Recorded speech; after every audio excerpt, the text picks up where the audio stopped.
One thing that's so evident about this current online sphere is no matter what the political side is, all of them embrace cancel culture fully. Fully. Doesn't matter if they're left, right, far right, centrists. Doesn't matter. Every single one of them embraces cancel culture fully. And what these like self-righteous types of people don't understand is when you do everything to weed out the extremists, the only ones left are going to be extremists. But they'll be extremists with no balance or check. Balance or checks, checks or balance, whatever. They will be, look at, let's say, the right wing.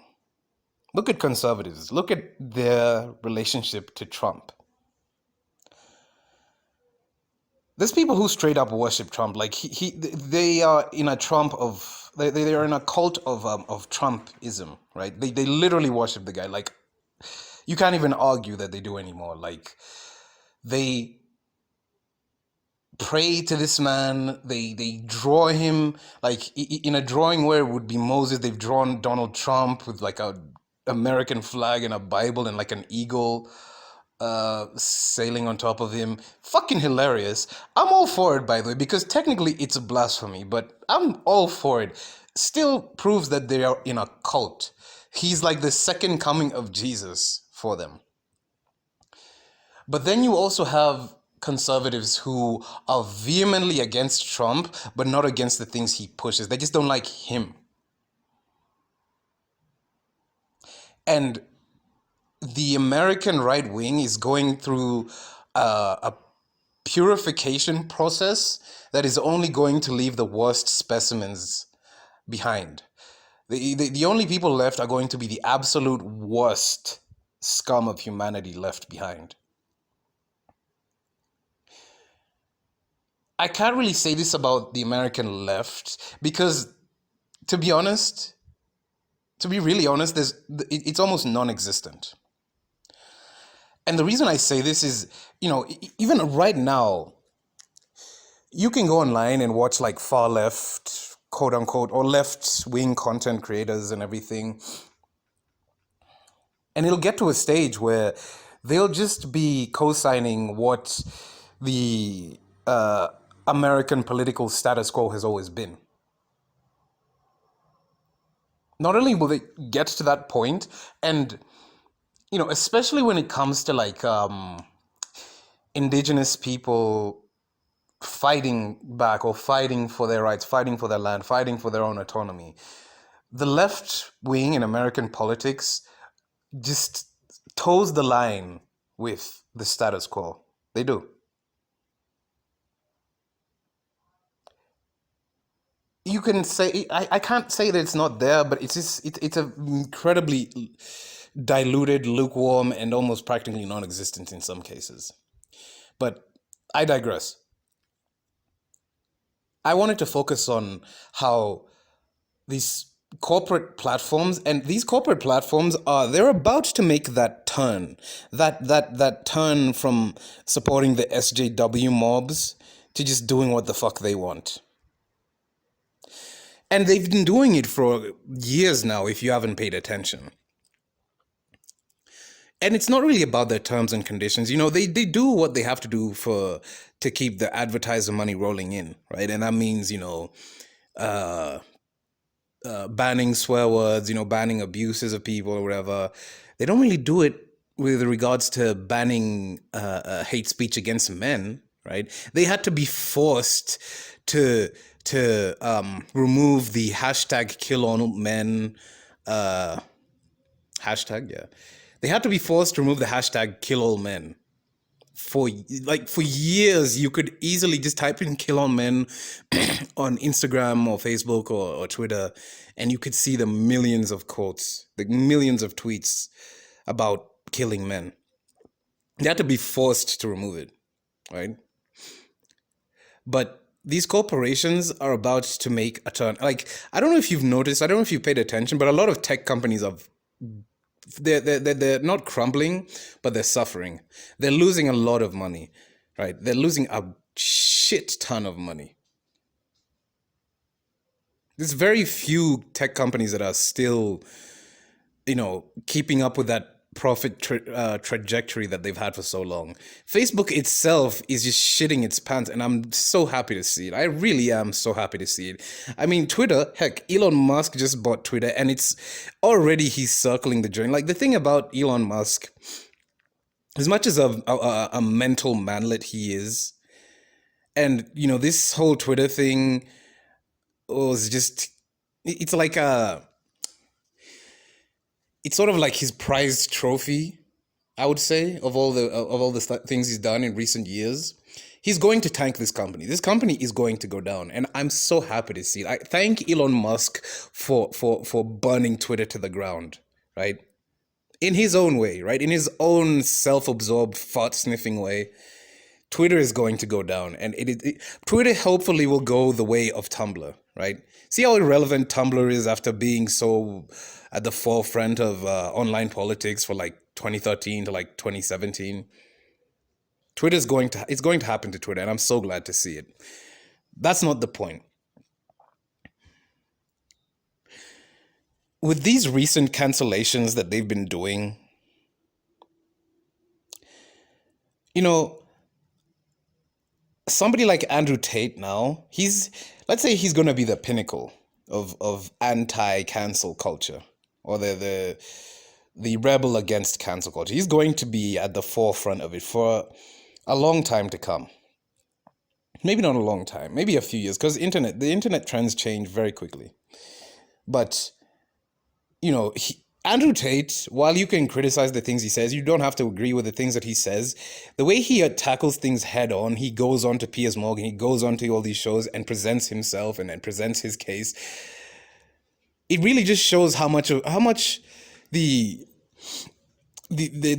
just an industry of talking heads. These reporters don't think.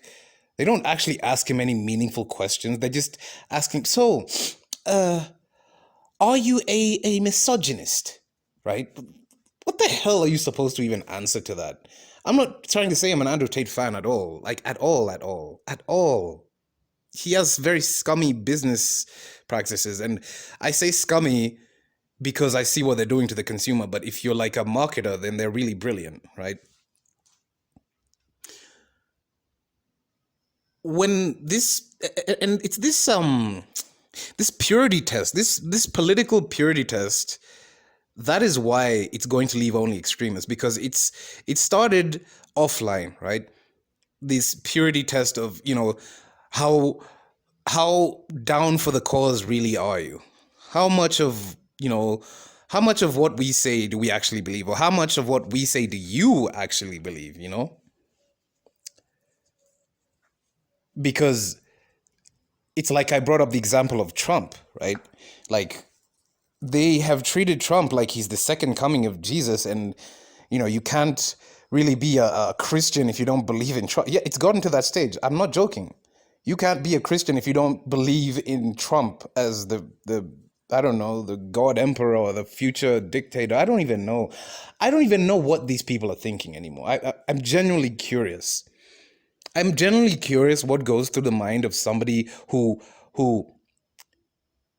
their religion or their religious practices are so intertwined with their politics that they see no problem as lifting up a piece of shit human, by the way, as the second coming of Christ, right?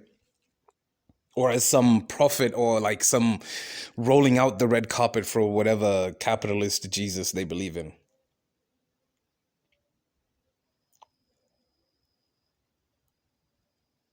And it's something I really think about, even in this space, like in antinatalism. I made a video a few months ago about how it's just it is becoming a cesspool. It's becoming a cesspool where people pretend to be anti-natalist when really they're just trying to spew out their frustrations against not being able to basically have sex with a woman. Like that's usually what it comes down to, or not having sex with the woman that they think they're entitled to, right? Or some other thing, just frustrations with life, which are valid, right? But then they take on the label of antinatalism and essentially become a caricature of what natalists portray antinatalists to be.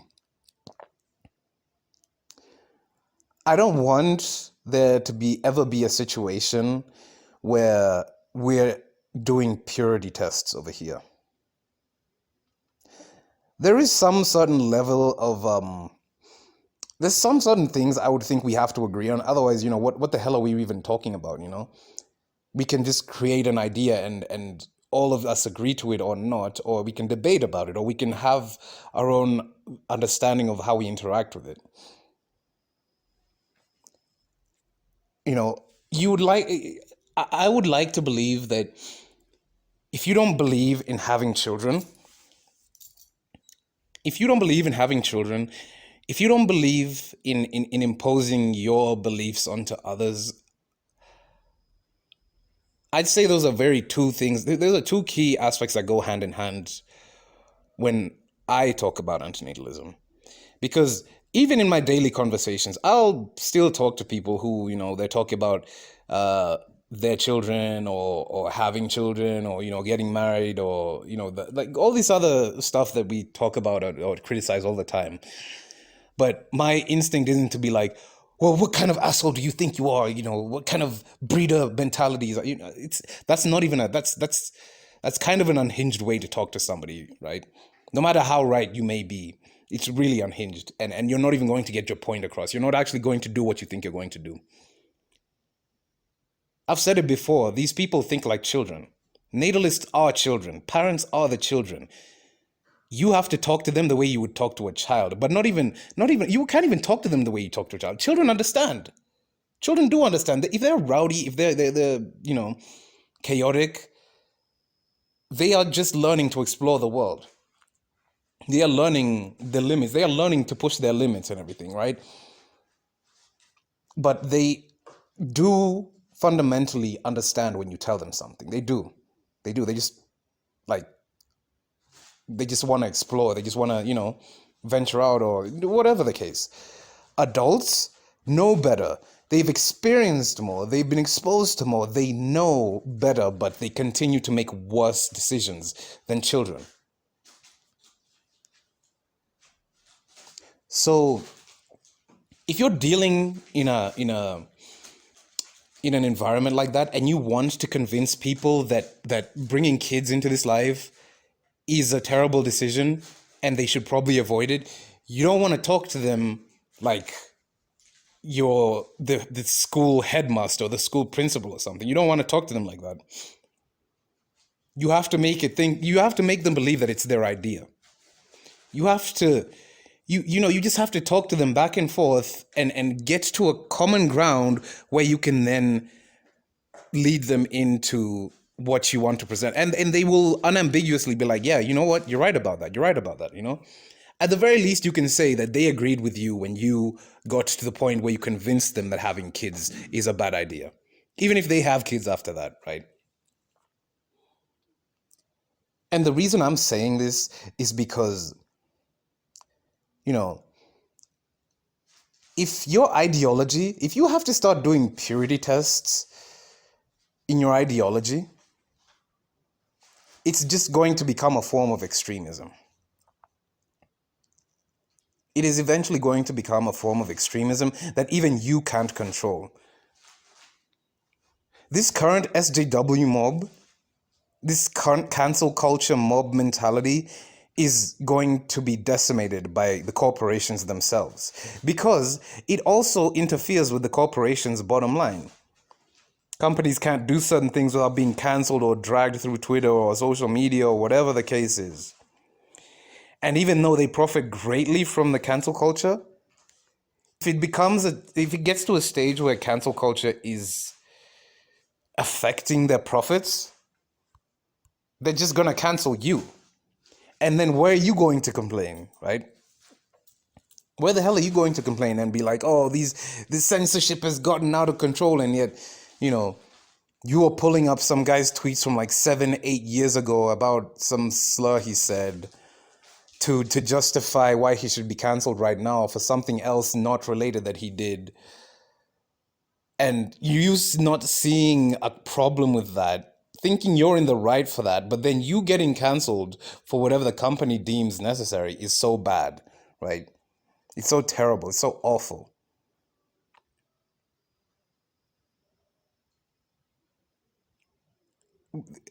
And the most obvious reason why I don't believe in purity tests is humans are fucking impure ass creatures. Especially in this modern day, this modern reality, this current reality. Heck, let me not even say impure. We're imperfect. There can never be a perfect humanity. There can never be maybe you can have a perfect idea, but how that idea interacts with actual living people will never be perfect. Never, ever. Not one idea. Not one. I guess except for money, maybe.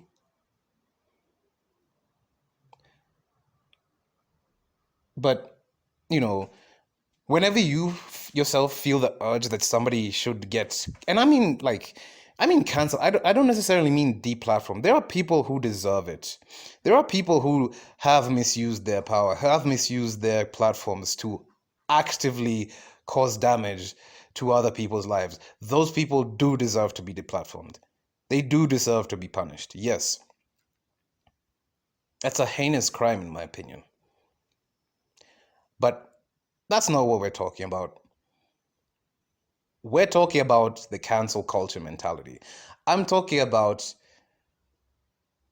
the fact that all this SJW rhetoric doesn't even mean anything anymore. Like people actively just turn off the phone and go touch grass now. If the moment they hear someone talking about like I don't know, patriarchy or like, you know, all the bullshit buzzwords that they've been spewing for the past 10 plus years, people just turn it off and actively just go and touch grass, right? They're just tired of hearing it. And for a side that's trying to advocate for these positions, this is an awful, terrible way to do it. Terrible, terrible. Most men are so indifferent. Heck, most women I come across do not even identify with the label feminist at all. They might agree with some principle, they might agree with most principles, but they won't go far enough to identify as a feminist. And we know why. You can say, oh, I don't believe, but we know why. They act like fucking rabid animals. Just say it. You know, they act like just, I need this is what we believe in now, and if you don't believe it, you should be canceled. You should blah blah blah. Like, but they've said everything at the same time. They said everything at the same time, and we can't even keep up.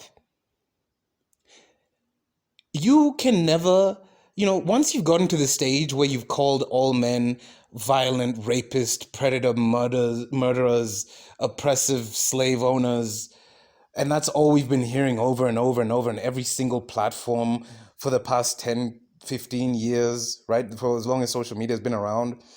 That's the only thing we've heard, and the discourse hasn't moved. It hasn't moved on from that. I mean, you can't really move past once you've called an entire demographic rapists and murderers, and you know, like, again, it's fine to do it to all men, right? It's fine to do it even to straight white men, right? But it's not fine to do it to like straight black men, unless, you know, but trust me, the thing is, black feminists have you covered, Islamic feminists have you covered, and this isn't to say that like, oh, you know, men are just valiant warriors and everything. No, humans are full of shit. Men are full of shit. Women are full of shit. Whatever your gender identity is, you're full of shit too. Fuck them kids too. Fuck kids, right? Fuck everybody. I'm saying this in the sense that I've seen how the left wing has constantly kneecapped itself over and over and over again. They get one step up and they break their own ankle, and then they get up again, and then they break the other knee, and then like on and on and on, right? And these like fight wingers that you've deplatformed and taken off the internet, what else do they have left except to go outside? This is what I mean. This is a race for the extreme. The most extreme is going to win now. The most extreme person is going to win now. The most extreme ideology is going to win out. And more so, the most extreme and the most violent one. We can see cancellation, as we understand, as I've talked about, right? Deplatforming or whatever. I see it as a form of social death, as a form of like social murder. It may not be explicitly violent, but the intentions are very, very violent. You know, it's shunning without it's shunning without the other aspects of shunning that would rehabilitate somebody back into the community. It's just plain. It's just plain spite. It's spiteful. It's a spitefulness that leads nowhere, right? You hunger for blood for this new controversial person that's about to be deplatformed. They get deplatformed, you forget about them. Then the next one comes up, they get deplatformed. Then the next one comes up over and over and over again, and you've conditioned yourself after years to do that. So when it starts happening to your side, you want to cry out for help and cry out for freedom of speech and all this other garbage, and yet you were so fully complicit in it a while ago. I wonder what changed. Even on this platform. In fact, the other day, I got an email from YouTube about my comments. I'll look it up. I'll try and take a picture of it. I got an email to YouTube. I got an email for YouTube about the comments that was basically like, some members of the community were worried about the comments you were posting, and we want to keep YouTube a safe and inclusive place, blah blah blah blah blah. And then they said, if you have a problem, please respond to us. And I literally clicked it as soon as I saw the button, and the first thing I typed was, you can't even link any of these comments that people are so worried about, and yet you sent me an email about how worrying my comments are. And I don't even know it's so vague. It's such Orwellian-ass language. It's such Orwellian wording. They don't even tell you what you've done wrong. They don't tell you what you've done wrong, and they're like insinuating that they're going to punish you. But to me, they've already said it. It's the comments themselves. The comments are not in line with their corporate ideology, right? The comments aren't in line with that, whatever the hell they want to have on their platform. But the thing is, I know what I comment. I know what I say on these comments, and I don't hold my tongue at all. Maybe some snowflake got triggered about it. I don't know. I don't care. That's not the point. The point is, even if they were triggered by something, link it. Give me the fucking evidence. Show me what it is that I'm being... what is it that's being brought up that's so concerning, right? Don't just tell me, oh, don't do that again or you'll be punished. Do what again? That thing. What thing? This is the stage that we're at. And this is how indifferent these algorithms are. This is how indifferent these people in charge are. So you co-signing and bandwagoning these cancel culture movements that, you know, I don't know if I've linked the video, but I might link the video. They go around asking people if they know Andrew Tate. And the first thing they say is, oh, I don't like him. He's a misogynist. He hates women. And then they ask, what has he said about women? So many of their reactions is to get mad and walk away.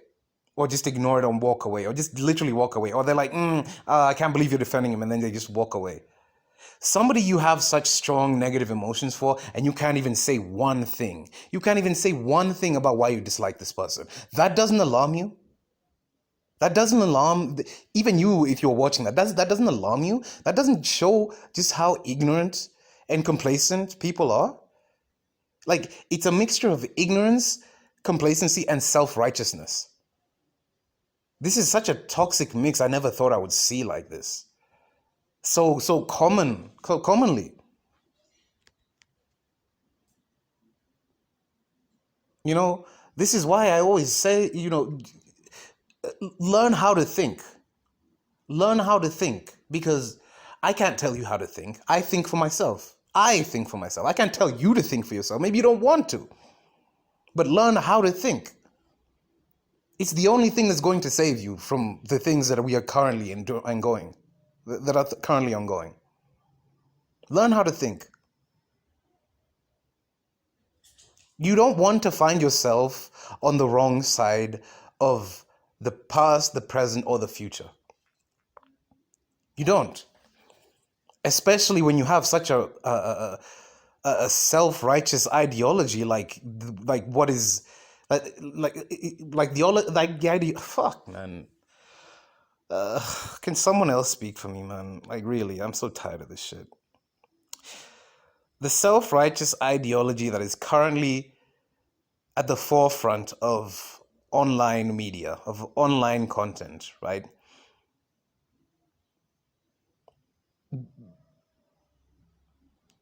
That's what I mean. That's what I mean.